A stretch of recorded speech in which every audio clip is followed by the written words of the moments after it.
بسم الله الرحمن الرحيم. திருக்குர்ஆன் ஷரீஃபில் கூறப்பட்ட தேசங்களில் முக்கியமானது மிஸ்ர் தேசமாகும். அது இன்று எகிப்து என்று அழைக்கப்படுகிறது. ஆனாலும் இன்றளவும் அரபு தேசங்களில் மிஸ்ரி என்றே எகிப்து வாசிகள் அழைக்கப்படுவதை காணலாம். மிஸ்ர் மிக பிரம்மாண்டமான நாடாகும். மிஸ்ரை ஆட்சி செய்த ஃபிரௌன் தன்னை ஆண்டவன் என்று மக்களிடையே பிரகடனப்படுத்தினார். ஏனெனில் அந்த மிஸ்ரின் ஆட்சி, அதன் பிரம்மாண்டம் அவனை அவ்வாறு பேசச் செய்தது. வனாதா ஃபிரௌன் ஃபீ கௌமிஹி قال يا قوم أليس لي ملك مصر وهذه الأنهار تجري من تحتي أفلا تبصرون. மேலும் ஃபிரௌன் தன் சமூகத்தாரிடம் பறைசாற்றினான், என்னுடைய சமூகத்தாரே, இந்த மிஸ்ர் எகிப்தின் அரசாங்கம் என்னுடையதல்லவா? என் மாளிகை அடியில் ஓடிக்கொண்டிருக்கும் நீல நதியின் இக்கால்வாய்களும் என் ஆட்சிக்கு உட்பட்டவை என்பதை பார்க்கவில்லையா? திருக்குர்ஆனில் 4 இடங்களில் மிஸ்ர் என்ற பெயரை நேரடியாகவே அல்லாஹ் கூறுகிறார்.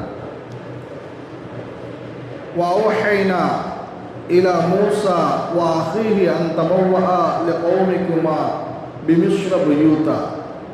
சூரா யாசீன், சூரா யூனுஸ்ல 78ஆம் வசனத்திலும் وَقَالَ الَّذِي اشْتَرَاهُ مِنْ مِصْرَ لِامْرَأَتِهِ أَكْرِمِي مَثْوَاهُ, சூரா யூசுப் 12ஆம் ஆயத்திலும் فَلَمَّا دَخَلُوا عَلَى يُوسُفَ آوَى إِلَيْهِ أَبَوَيْهِ وَقَالَ ادْخُلُوا مِصْرَ إِنْ شَاءَ اللَّهُ آمِنِينَ, சூரா யூசுப்ல 99ஆவது வசனத்திலும் وَنَادَى فِرْعَوْنُ فِي قَوْمِهِ قَالَ يَا قَوْمِ أَلَيْسَ لِي مُلْكُ مِصْرَ وَهَذِهِ الْأَنْهَارُ تَجْرِي مِنْ تَحْتِي أَفَلَا تُبْصِرُونَ, சூரத்து ஸுஹ்ருஃப்ல 15ஆம் வசனத்திலும். இவை அல்லாமல் குர்ஆனில் சுமார் 30 இடங்களில் மறைமுகமாகவும் மிஸ்ர் தேசத்தை குறிப்பிடப்படுகிறது. நபி மூசா அலைஹிஸ்ஸலாத்து வஸ்ஸலாம், நபி ஹாரூன் அலைஹிஸ்ஸலாத்து வஸ்ஸலாம், நபி யூஷா அலைஹிஸ்ஸலாத்து வஸ்ஸலாம், நபி அய்யூப் அலைஹிஸ்ஸலாத்து வஸ்ஸலாம் போன்றோர் பிறந்து வளர்ந்த பூமி மிஸ்ராகும். மேலும் அது நபி யாக்கூப் அலைஹிஸ்ஸலாத்து வஸ்ஸலாம், நபி யூசுப் அலைஹிஸ்ஸலாத்து வஸ்ஸலாம் உள்பட சுமார் 350 நபிமார்களின் தொடர்புடைய பூமியாகும். மேலும் நபி ஈசா அலைஹிஸ்ஸலாம் மற்றும் அவர்களின் தாயார் மரியம் அலைஹிஸ்ஸலாம் ஆகியோர் மிஸ்ரில் தஞ்சமடைந்ததையும் அல்லாஹ் குர்ஆனில் சொல்லி காட்டுகிறார். وَجَعَلْنَا ابْنَ مَرْيَمَ وَأُمَّهُ آيَةً وَآوَيْنَاهُمَا إِلَى رَبْوَةٍ ذَاتِ قَرَرٍ وَمَعِينٍ. மேலும் மரியமுடைய மகனையும் அவருடைய தாயாரையும் ஒரு அத்தாட்சியாக்கினோம். அன்றியும் அவ்விருவருக்கும் வசதியான நீரூற்றுகள் நிரம்பியதும் தங்குவதற்கு வசதியும் உள்ளதுமான மேட்டுப்பாங்கான நல்லிடத்தை கொடுத்தோம். இந்த வசனத்தில் குறிப்பிடப்படுகிற ரபுவத் என்பது இன்றைய எகிப்தின் முக்கியமானதொரு நகரமாகும். ஹஜ்ரத் அபூ தர்தா ரலியல்லாஹு, ஹஜ்ரத் அபூ ஹுரைரா ரலியல்லாஹு, ஹஜ்ரத் ஜாபிர் ரலியல்லாஹு, ஹஜ்ரத் ஜுபைர் ரலியல்லாஹு, ஹஜ்ரத் சயீத் இப்னு அபீ வக்காஸ் ரலியல்லாஹு அன்ஹு போன்ற 300க்கும் அதிகமான நபித்தோழர்கள் மிஸ்ரில் வாழ்ந்துள்ளார்கள். மிஸ்ரில் கவர்னர்களாக 3 சஹாபாக்கள் நியமிக்கப்பட்டுள்ளார்கள். அவர்கள் ஹஜ்ரத் அம்ர் இப்னு ஆஸ் ரலியல்லாஹு அன்ஹு, 2 ஹஜ்ரத் அப்துல்லாஹ் இப்னு அம்ர் ரலியல்லாஹு அன்ஹு, 3 அப்துல்லாஹ் இப்னு அபீ ஸரஹ் ரலியல்லாஹு அன்ஹு. குர்ஆன் ஷரீஃபில் கூறப்பட்டுள்ள ஒரே ஒரு நதி நைல் நதியாகும். நேரடியாக இதன் பெயர் குர்ஆனில் குறிப்பிடப்படவில்லை என்றாலும் மறைமுகமாக பல இடங்களில் இந்த நதி குறிப்பிடப்படுகிறது. உதாரணமாக மேற்குறிப்பிட்ட வஅவ்ஹைனா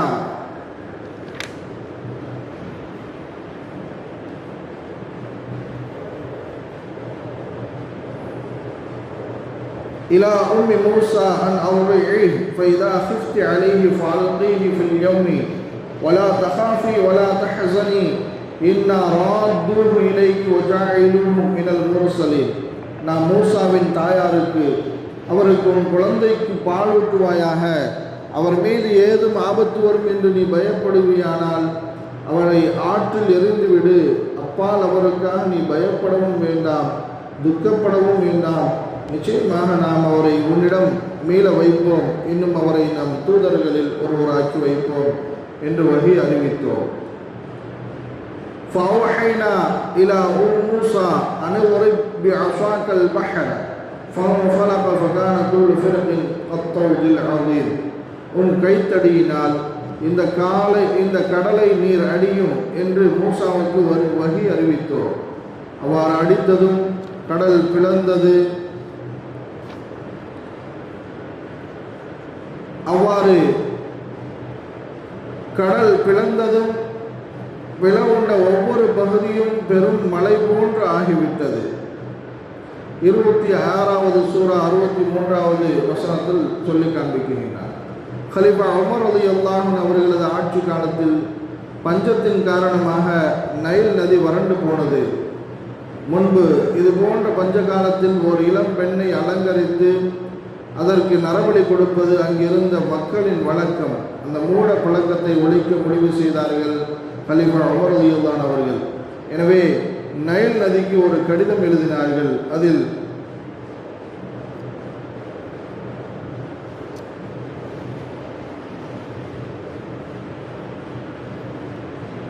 நைல் நதியே, இதற்கு முன்பு உன் சுய விருப்பத்தை கொண்டு நீ ஓடியிருந்தால் இப்பொழுது நீ ஓட வேண்டாம். அல்லாஹ்வின் கட்டளையை கொண்டு நீ ஓடியிருந்தால் நான் அல்லாஹ்விடத்தில் முறையிடுகிறேன், அவன் உன்னை ஓட வைப்பான் என்றெழுதி அந்த நைல் நதியில் போடச் செய்தார்கள். அதன் பின்னர் அது பெருக்கெடுத்து ஓடியது. இன்று வரை அது வற்றியதாக வரலாறு இல்லை. மேலும் மிஸ்ர் தேசம் ஏராளமான வணக்கசாலிகளும் ஆன்மீகவாதிகளும் பற்றற்ற தன்மையுடையவர்களும் ஞானிகளும் சூஃபிகளும் வாழ்ந்த புண்ணிய பூமியாகும்.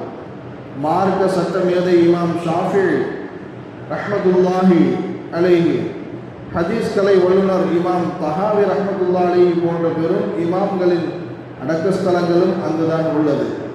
மேலும் இஸ்லாத்தை ஏற்றதால் ஃபிர்அவுனின் அவையில் கொடூரமாக கொலை செய்யப்பட்ட மாஷிதா அவர்களின் மன்னரையும் அங்குதான் உள்ளது. மாஷிதாவின் வரலாறு: மேராஜ் பயணத்தின் போது ஒரு இடத்தில் கஸ்தூரியை விட மிக மிக்க வாசனையை கொண்ட அதிசயமான மனம் ஒன்றினை நுகர்ந்த நபிகள் நாயகம் ரசூலுல்லாஹி ஸல்லல்லாஹு அலைஹி வஸல்லம் அவர்கள் ஜிப்ரீல் அலைஹிஸ்ஸலாம் அவர்களிடம் அதை பற்றி கேட்டார்கள். அதற்கு ஜிப்ரீல் அலைஹிஸ்ஸலாம் அவர்கள் இந்த வாசனை மாஷிதாவும் அவருடைய குடும்பத்தினர்களும் இருக்கக்கூடிய கபர் அல்லது சுவர்க்க மாளிகை இடத்திலிருந்து வருகின்ற வாசனை என்று கூறினார்கள்.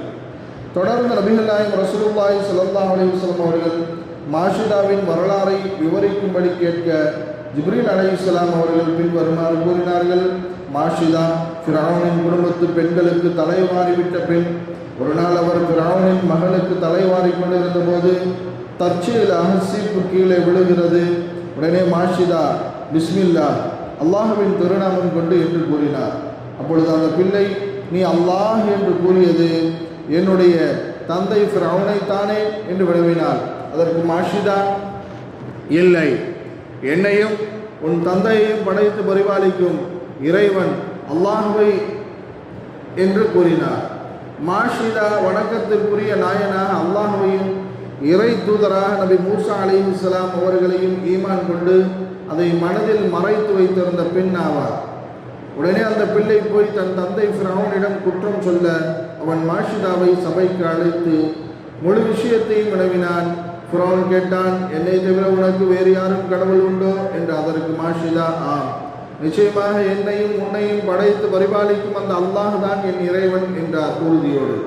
கோபம் கண்ட ஃபிர்அவுன் நெருப்பை மூட்டி செம்பாலான பெரும் பாத்திரத்தில் எண்ணெயை கொதிக்க வைத்து மாஷிதாவுடைய கணவனிலிருந்து ஆரம்பித்து ஒவ்வொரு பிள்ளைகளாக நெருப்பில் எரிந்து கொண்டிருந்த அந்த எண்ணெய் பாத்திரத்தில் எரிந்தான். ஆனால் மாஷிதா மனம் தளரவும் இல்லை, அவருடைய ஈமானில் சற்றேனும் உறுதி குறையவும் இல்லை. கடைசியாக ஃபிர்அவுன் மாஷிதாவையும் அவருடைய மார்பில் பால் குடித்து கொண்டிருந்த கை குழந்தையையும் தூக்கி எறியும்படி கூறினான். அப்போது மாஷிதா, எனது கடைசி ஆசை ஒன்று இருக்கிறது என்று கூறினார். ஃபிரௌன் என்ன சொல் என்று கேட்டான்.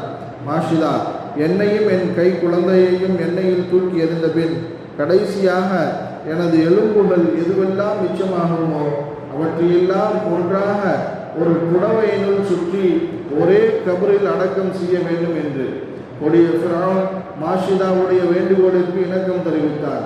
அப்போது மாஷிதா தன் மார்பில் பால் குடித்துக் கொண்டிருந்த கை குழந்தையை பார்த்து, ஒரு பாவமும் அறியாத இந்த பிஞ்சும் சேர்த்து எண்ணெயில் கருகப் போகிறது என்று தயங்கினார்.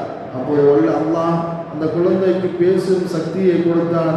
அக்குழந்தை, கவலைப்படாதே தாயே, நீ சத்தியத்தில் இருக்கிறாய், பொறுமை கொண்டு முன்னேறிச் செல், மறுமையுடைய வேதனைகளும் தண்டனைகளும் இதைவிடக்கூடியது என்று ஆறுதல் கூறியது. கடைசியில் மாஷிதாவும் அவரது கை குழந்தையுடன் எண்ணெய் பாத்திரத்தில் எறியப்பட்டார்கள். வல்லவன் அல்லாஹ் மாஷிதாவையும் அவருடைய குடும்பத்தையும் பொருந்தி கொண்டு வாக்களித்த உயர்ந்த சொர்க்கத்தை அளித்துவிட்டார். மேலும் அன்னை ஹாஜரா அலைஹிஸ்ஸலாம் அவர்களின் சொந்த நாடும் மிஸ்ர் தான். நபிகள் நாயகம் ரசூலுல்லாஹி ஸல்லல்லாஹு அலைஹி வஸல்லம் அவர்களின் பரிசுத்த துணைவியார் அன்னை மாரியத்துல் கிப்ரியா ரலியல்லாஹு அன்ஹா அவர்களின் நாடும் மிஸ்ர் தான். மேலும் பெருமானார் ரசூலுல்லாஹி ஸல்லல்லாஹு அலைஹி வஸல்லம் அவர்கள் கூறினார்கள், எகிப்து தேசம் உங்கள் ஆளுமையின் கீழ் வரும், அதனை நீங்கள் வெற்றி கொள்வீர்கள். அதனை வெற்றி கொண்டால் அந்த மக்களோடு நல்ல முறையில் நடந்து கொள்ளுங்கள், அவர்களோடு நமக்கு பொறுப்பும் உறவும் இருக்கிறது. இறைநேசர் நஃபீஸத்துல் மிஸ்ரியா அவர்கள் எகிப்தை சேர்ந்தவர்கள்தான். இவர்கள் இமாம் ஷாஃபி ரஹ்மத்துல்லாஹி அலைஹி அவர்களின் காலகட்டத்தில் எகிப்தில் குர்ஆன் ஹதீஸுடைய ஞானத்தில் மிக சிறந்த மேதையாக விளங்கியவர்கள். உடல்நிலை மோசமான அவர்களது கடைசி காலகட்டத்திலும் ரமலான் நோன்புகளை முழுமையாக நோற்றார்கள்.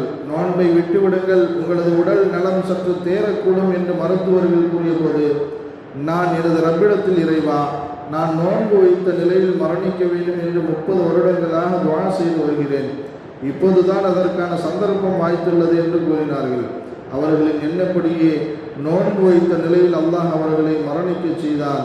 மிகப்பெரிய மார்க்க சட்ட வல்லுநர் அல்லாமா இப்னு ஹஜர் ரஹ்மத்துல்லாஹி ஹஜர் அஸ்கலானி ரஹ்மத்துல்லாஹி, இமாம் ஜலாலுத்தீன் அல் மஹல்லி ரஹ்மத்துல்லாஹி அலைஹி போன்றோர் எகிப்தை சார்ந்தவர்களே. உலக அளவில் மிக பிரபல்யமான லட்சக்கணக்கான மாணவர்கள் பயிலக்கூடிய கைரோ யூனிவர்சிட்டி, அல் அஸ்ஹர் யூனிவர்சிட்டி ஆகியவை எகிப்தில் தான் அமைந்துள்ளன. அங்கு அடங்கியுள்ள நல்லடியார்களை ஜியாரத் செய்யும் பாக்கியத்தை அல்லாஹ் நமக்கும் தந்தருள்வானாக. அதுபோன்ற பாக்கியமான ஊராக நமது ஊர்களையும் அல்லாஹ் ஆக்கி அருள் புரிவானாக. அல்ஹம்துலில்லாஹி ரப்பில் ஆலமீன்.